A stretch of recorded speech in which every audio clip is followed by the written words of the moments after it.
Sometimes, life tests us in the smallest moments when no one is watching. This is the story of Mark, a single father who stopped to help a stranger bleeding on the roadside. What he didn't know was that his act of kindness would echo into something far greater and unforgettable. Before we start into today's story, let us know in the comments, where in the world are you watching from? And if our stories touch your heart, please subscribe to the channel. Your support helps us reach our first 1,000 subscribers and bring you more inspiring stories every week. The rain poured heavy that night as Mark drove home in his old pickup, his daughter asleep in the passenger seat. He worked long shifts at the lumber mill, every dollar stretched thin. Bills stacked on his kitchen table, but tonight he wasn't thinking about that. He just wanted to get home. Then headlights flashed across twisted metal ahead. A motorcycle lay mangled in the ditch, sparks still glowing faintly. Mark's stomach dropped. Most drivers sped past accidents, too afraid or too busy to stop. But something inside him told him he couldn't drive on. He pulled over, heart hammering. His daughter stirred awake, whispering, "Dad, what's wrong?" He told her gently to stay inside. Down in the ditch, he found a man sprawled out, blood streaking his face. A leather vest torn, tattoos on his arms. Breathing ragged but alive. Mark pressed his jacket against the man's wound, his hands trembling. "Stay with me. You're not alone." The rider's eyes flickered open, pain, fear, and gratitude all tangled in one look. Mark didn't know who this man was, but this moment would change everything. Mark had never been a hero. He was just a father doing his best after his wife left years ago. He raised little Sophie alone, learning how to braid hair, pack lunches, and hide tears after 12-hour shifts. His neighbors pitied him. His boss exploited him, but he kept going. Money was always short. The lumber mill barely paid enough to cover rent, groceries, and Sophie's school supplies. Still, Mark never complained. He wanted his daughter to believe in dignity, even when life stripped it away. That night, kneeling in the mud, rain soaking through his shirt, he thought of Sophie. If I were the one bleeding here, wouldn't I pray for someone to stop? He tightened his grip on the stranger's arm, yelling into the storm, "You're not dying tonight." His voice cracked with determination. Red and blue lights finally lit the road. Paramedics rushed down, taking over. They loaded the battered rider onto a stretcher. Mark stepped back, his hands covered in blood, his breath shaking. One paramedic asked, "Sir, are you family?" Mark shook his head. "No, just someone who couldn't drive by." He didn't know those words would reach ears far beyond this night. The next morning, Mark walked into the diner with Sophie for their usual Saturday pancakes. He hoped for normalcy, but whispers trailed behind him. "That's him," someone muttered. "He pulled some biker out of a wreck last night. Crazy thing to do. Could have been dangerous." Mark kept his head down, cheeks burning. He wasn't looking for attention. He just wanted coffee and a smile from his daughter. But when the waitress leaned in, her voice dropped. "Do you know who you helped?" Mark frowned. "No. Should I?" She glanced around nervously. "They say he's one of them. A Hell's Angel." The words hit Mark like a punch. He had seen the patches on the torn vest but hadn't thought twice. He didn't care about reputations or rumors. Just a man bleeding out. Still, the weight of the name followed him all day. People stared longer. Some nodded with respect, others with judgment. A single father helping a Hell's Angel? That wasn't small-town news, it was scandal. Mark tried to shrug it off. But the story had already begun to travel farther than he could imagine. By Monday, things turned uglier. At the mill, Mark's coworkers snickered behind his back. "Hey, hero," one jeered. "You joining the Angels now? Gonna trade in your pickup for a Harley." Laughter followed. Mark forced a weak smile, trying to brush it off. But the taunts didn't stop. At Sophie's school, whispers reached the playground. Another father sneered at Mark in the parking lot. What kind of man drags his little girl into biker business? You trying to get her killed? The words cut deep. Mark had done nothing but stop to save a life. Yet, somehow, he was being painted as reckless, dangerous, even unfit as a father. That night, Sophie asked in a small voice, "Daddy, are we in trouble?" Mark hugged her tight. "No, sweetheart. We did the right thing. That's never trouble." But when she fell asleep, he sat at the kitchen table, head in his hands, wondering if kindness was worth the cost. He didn't know that while his world crumbled in judgment, someone else, someone powerful, had taken notice of his quiet act of courage. It happened on a Thursday afternoon. Mark was walking out of the mill, boots heavy with exhaustion, when the sound of engines filled the street. Dozens of motorcycles rumbled into town, chrome glinting, thunder shaking windows. People froze. Curtains twitched. The bikes pulled up in a perfect line outside the mill. Men climbed off, leather vests patches unmistakable. Hell's Angels. Mark's stomach dropped. His coworkers scattered, muttering. Some smirked, eager to see him squirm.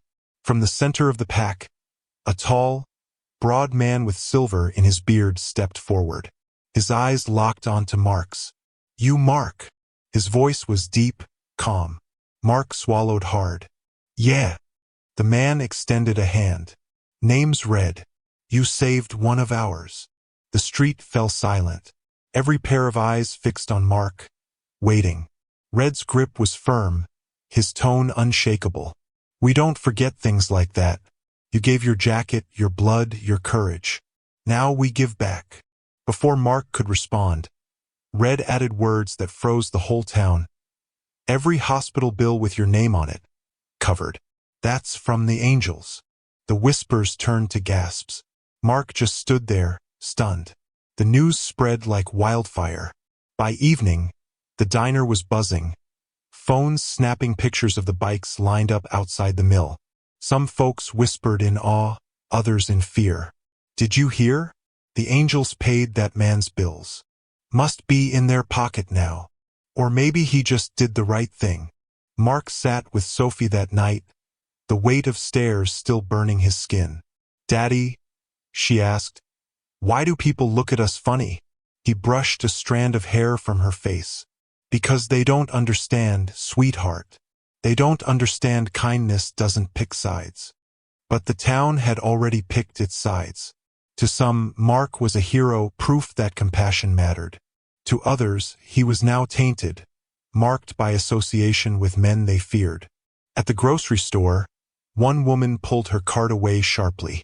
At church, a man muttered, "You've brought trouble here." Mark's heart ached. He had never asked for recognition, never asked for anything. But he also couldn't ignore what the Angels had done. Something no one else had ever offered him. Dignity. The storm between judgment and gratitude was just beginning. One Friday evening, Mark stopped by a small roadside bar for a quiet drink after work. He needed space to breathe. But as soon as he walked in, 3 men from the mill leaned off their stools, smirking. "Well, look who it is," one drawled. "The biker's little pet." Mark's jaw tightened. He ignored them, ordered a beer, and sat at the far end of the bar. But they weren't done. Another man raised his voice. "Hey, hero, tell us, when do you get your patch? Gonna trade in that kid of yours for a Harley too?" Laughter erupted.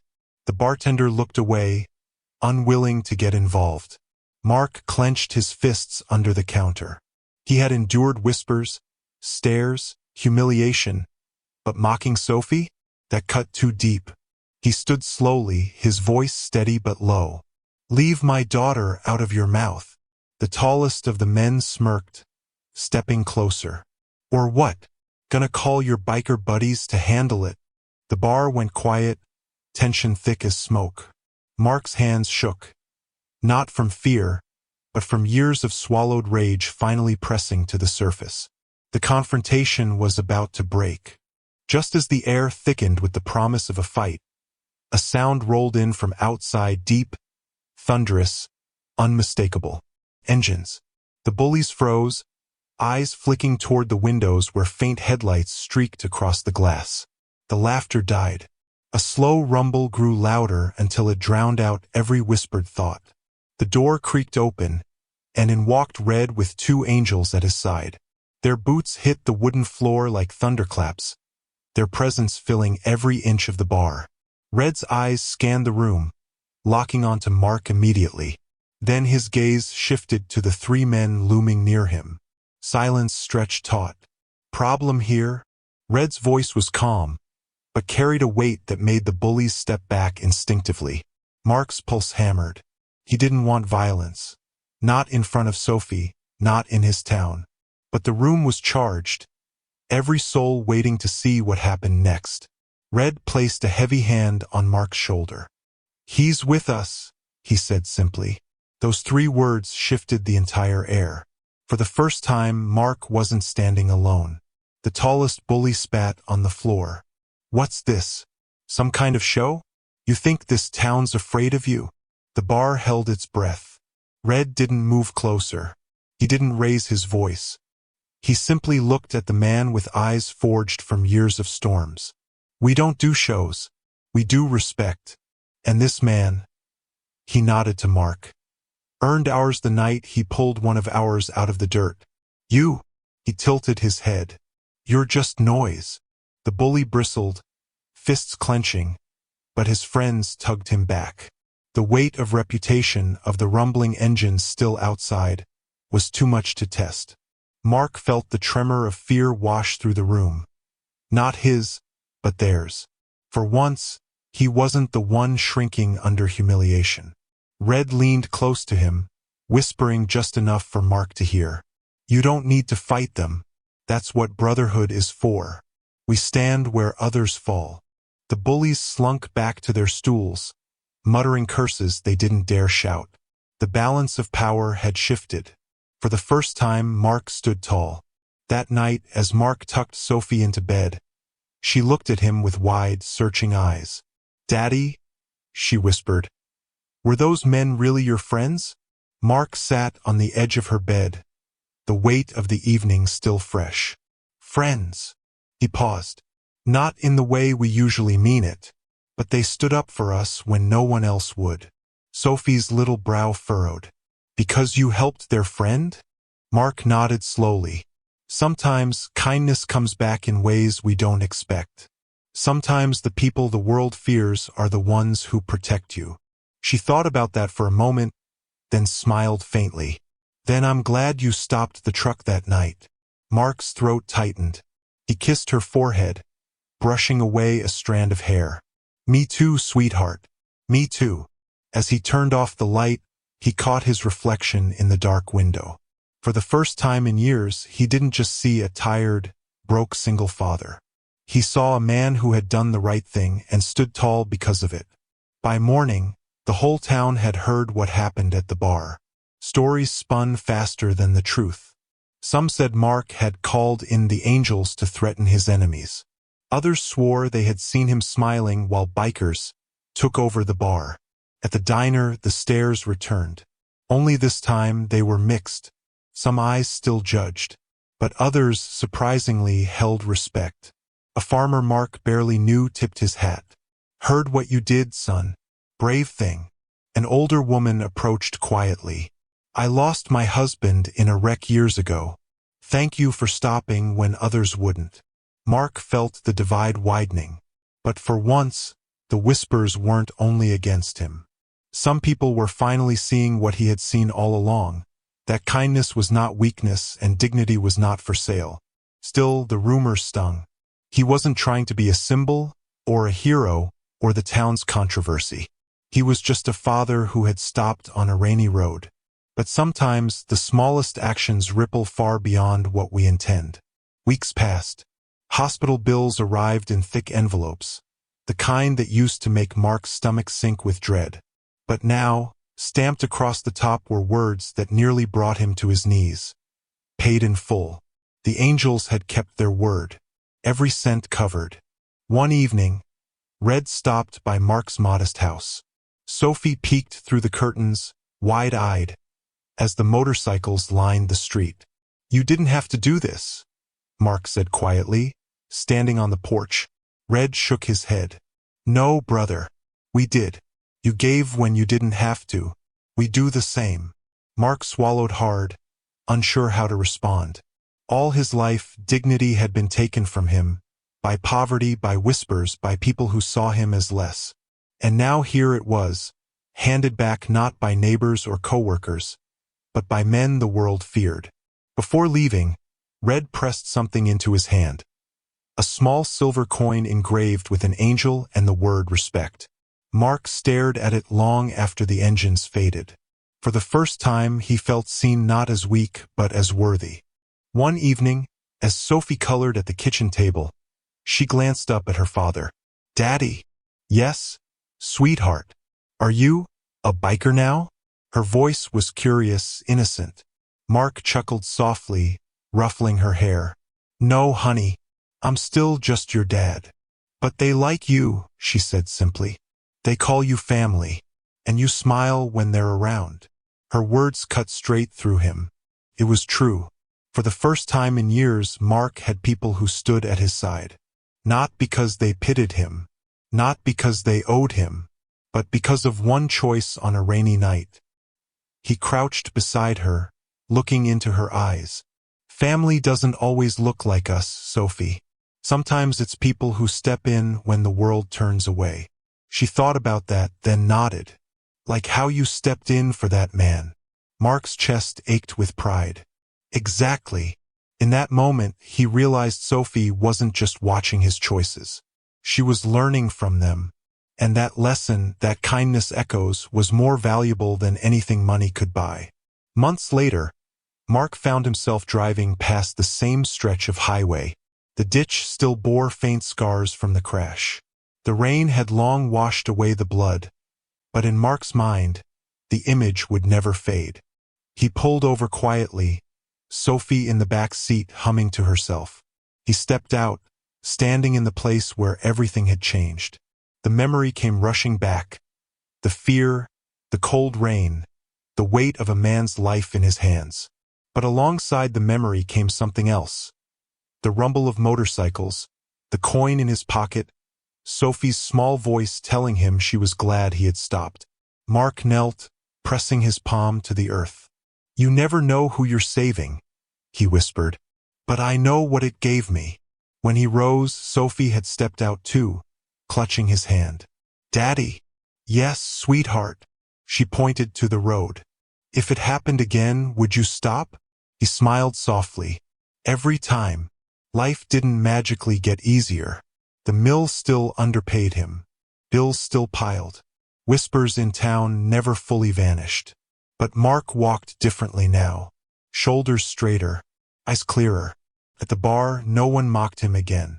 At the diner, stares softened into nods.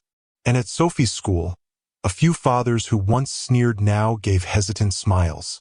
Mark realized something. The angels hadn't just paid his bills. They had given him back something he hadn't known he'd lost. His dignity. One evening, he sat on the porch, Sophie curled in his lap, the silver coin glinting in his hand. He thought about all the times he had felt small, forgotten, powerless.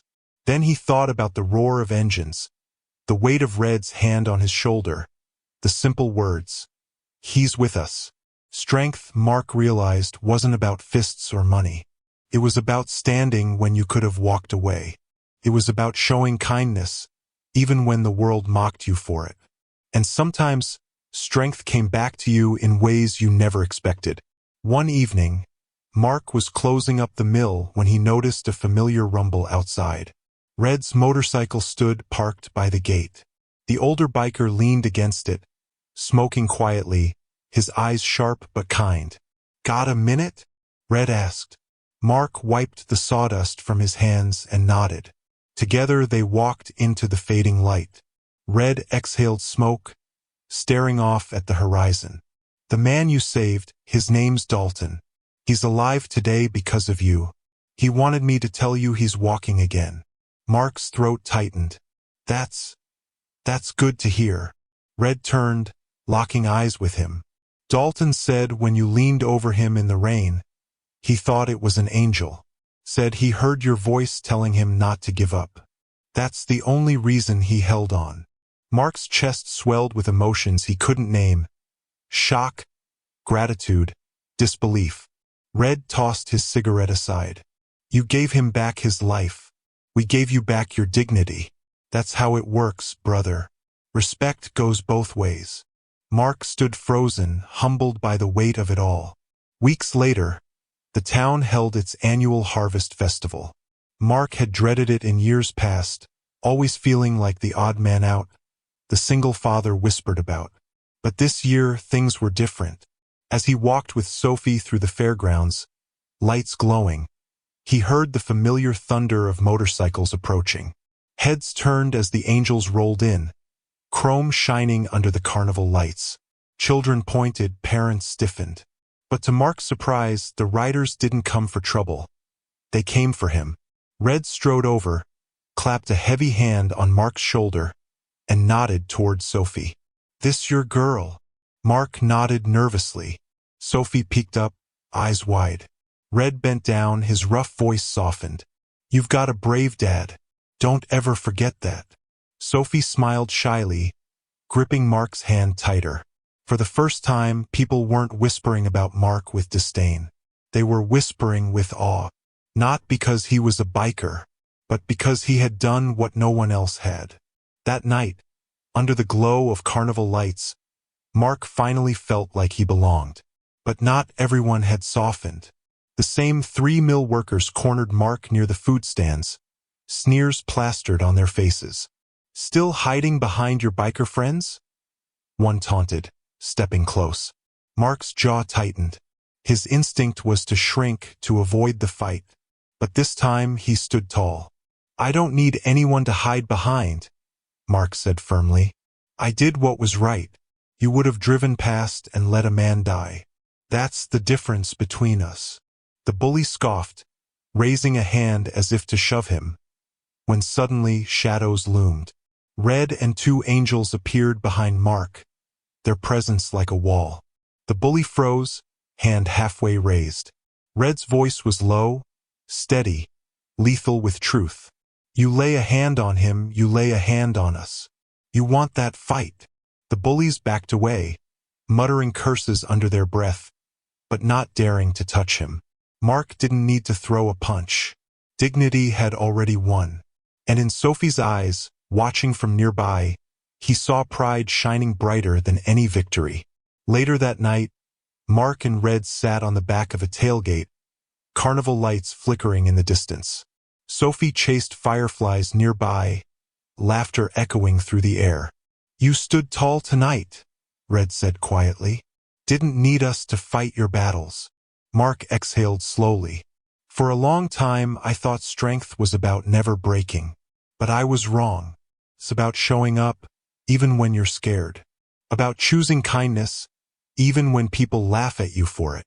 Red nodded, a rare softness in his eyes. That's the truth. Brotherhood isn't about who can hit hardest. It's about who'll stop on a rainy road when no one else does. Mark stared at the night sky, stars scattered like promises. For the first time in years, he didn't feel like a man defined by what he lacked. He felt defined by what he had given. And sitting there, shoulder to shoulder with a man society feared, he realized something. Emily's leaving hadn't broken him. Life's cruelty hadn't ended him.